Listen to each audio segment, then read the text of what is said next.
അങ്ങനെ മഹാനായ ഇബ്രാഹിം തങ്ങൾ ഒരുപാട് പരീക്ഷണങ്ങൾ ഏറ്റുവാങ്ങിയെന്ന് പറഞ്ഞല്ലോ. അങ്ങനെ ഒരു ദിവസം മറ്റൊരു പരീക്ഷണം അദ്ദേഹത്തിന് നേരിടേണ്ടി വന്നു. എന്തായിരുന്നു? അല്ലൽ മനസ്സിന്നൊഴിവാൻ മാർഗം നിർത്തിയിട്ടേ അന്നക്കം പുരുഷാര തോടും കൂടി പുറപ്പെട്ട്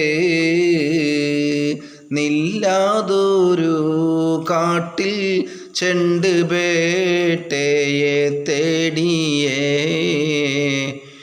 നേരം മാറിയൊണ്ട രശർ മുൻകൊള്ള ചാടിയേ. അങ്ങനെ ഈ പരീക്ഷണങ്ങളൊക്കെ ഏറ്റുകൊണ്ട് വളരെ ദുഃഖത്തിൽ വിഷമത്തോടു കൂടെ അങ്ങനെ ഇരിക്കുന്ന സമയത്താണ് അദ്ദേഹം ചിന്തിച്ചത്, കാട്ടിലേക്കൊരു വേട്ടക്ക് പോയാലോ. കാരണം അല്ലലും മനസ്സിൽ നിന്ന് ഒഴിവാകാൻ വേണ്ടിയിട്ട്, ഒരു മനസ്സമാധാനത്തിന് വേണ്ടി അമ്പും വില്ലും എടുത്ത് സാധാരണ പതിവ് പോലെ കാട്ടിലേക്ക് വേട്ടക്ക് പോയി എന്ന് മാത്രമല്ല, അങ്ങനെ കാട്ടിലെത്തേണ്ട താമസം നല്ല സുന്ദരമായൊരു മാന്. ആ മാനിനെ കണ്ടപ്പോൾ അമ്പും വില്ലെടുത്തിട്ടാണ് തൊടുത്തു വിട്ടു.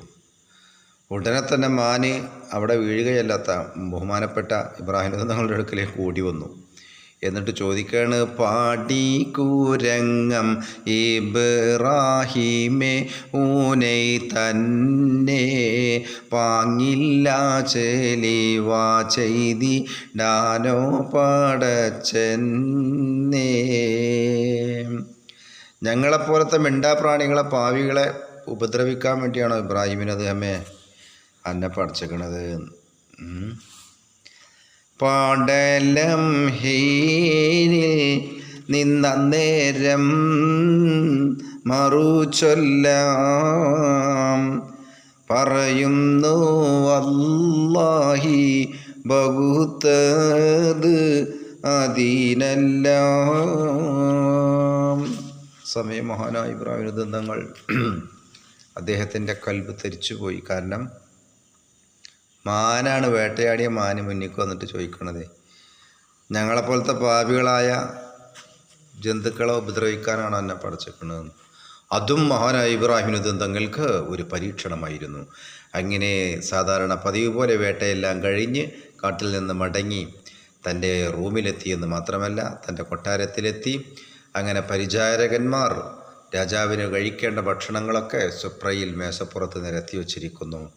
ആ ഭക്ഷണത്തിൻ്റെ മുമ്പിലേക്കാണ് ഇനി മഹാനായ ഇബ്രാഹിം തങ്ങൾ ഇരിക്കാൻ പോകുന്നത്. അവിടെയും ഒരു അത്ഭുത സംഭവം. എന്താണത്? മടങ്ങി തഹത്തിൽ താമ്പുജി പാനീരും താനേ വന്നൊരു കാക്കാഹു ബുസടുത്ത് പാറന്താനേ. ഭക്ഷണത്തളികയുടെ മുമ്പിൽ ഇരിക്കേണ്ട സമയം ഒരു കാക്ക വന്നിട്ട് ഭക്ഷണം, ഒരു റൊട്ടി എടുത്തിട്ട് പറന്നുപോയി. ഇതിപ്പോൾ ഇബ്രാഹിം തങ്ങൾ കുറച്ച് ദിവസമാണ് ഇത് കാണുന്നു. ഒരു 2-3 ദിവസമായിപ്പോൾ ഇത് അങ്ങനെ കാക്ക ഭക്ഷണം കഴിക്കാൻ വേണ്ടി ഇരിക്കണ നേരത്ത് വന്ന് കൊത്തിക്കൊണ്ടുപോണത്. ഏതായാലും അന്ന് കൊത്തിക്കൊണ്ടുപോയപ്പോൾ 6ാമത്തെ ദിവസമായിരുന്നു. നാളത് വരുന്നുവെച്ചെങ്കിൽ കാക്ക വരുന്നുണ്ടെങ്കിൽ പിടിക്കാനേ വേണമെന്നില്ല, എനിക്കൊരു കുതിരയൊക്കെ തയ്യാറാക്കി റെഡിയാക്കി നിർത്തി. അങ്ങനെ 7ാം ദിവസവും കൊത്തിക്കൊണ്ടങ്ങ് പാറിയേ കഠിന പുതുമയായി സാരമെന്തെന്നുൾ ഊഹത്തിൽ കാക്കൻ്റെ പിന്നിൽ ചിരന്തൈ ഓടിച്ച് വേഗത്തിൽ വടിവറ പക്ഷിയെ തൊട്ട് കാഴ്ച മറഞ്ഞാരേ വലിയ ജബലുണ്ടിൽ കയറിച്ചെണ്ട് തിരഞ്ഞാരേ. പിറ്റേ ദിവസം ഭക്ഷണം കഴിക്കാൻ വേണ്ടി ഇരുന്നപ്പോൾ കാക്ക അതേ സമയം നോക്കിയിട്ട് വന്ന് റൊട്ടി എടുത്ത് പറഞ്ഞു. ഉടനെ തന്നെ മഹാനായ ഇബ്രാഹിം തങ്ങൾ തൻ്റെ തയ്യാറാക്കി നിർത്തിയിരുന്ന കുതിരപ്പുറത്ത് കയറി കാക്കയെ ലക്ഷ്യമാക്കി. കാക്ക മുകളിൽ, അടിഭാഗത്തിലൂടെ മഹാനായ ഇബ്രാഹിം തങ്ങൾ കുതിരപ്പുറത്ത്. അങ്ങനെ ഓടി ഓടി ഓടി ഓടി കുതിര എത്തപ്പെട്ടത് ഒരു പർവ്വതത്തിൻ്റെ ചുവട്ടിലായിരുന്നു. കുതിരയെ പർവ്വതത്തിൻ്റെ ചുവട്ടിൽ ഒരു വൃക്ഷത്തിൽ കെട്ടി മഹാനായ ഇബ്രാഹിം തങ്ങൾ കാക്ക മലയുടെ മുകളിലേക്ക് പറന്നുപോയപ്പോൾ മലയുടെ മുകളിലേക്ക് കയറുകയാണ്. അങ്ങനെ കാക്കയത ഒരു മരത്തിലിരിക്കുന്ന കാഴ്ച കണ്ട ആ മരത്തിനെ ലക്ഷ്യമാക്കി മഹാനായ ഇബ്രാഹിം തങ്ങൾ നടക്കുകയാണ്. ഉടനെ തന്നെ കാക്ക ആ മരത്തിൽ നിന്ന് മറ്റൊരു മരത്തിലേക്ക് പാറുന്നു. അങ്ങനെ ബഹുമാനപ്പെട്ടവർ ആ മരത്തിനെ ലക്ഷ്യമാക്കി നടക്കുന്നു. എന്താണ് അവിടെ സംഭവിക്കുന്നത് എന്ന് അടുത്ത എപ്പിസോഡിൽ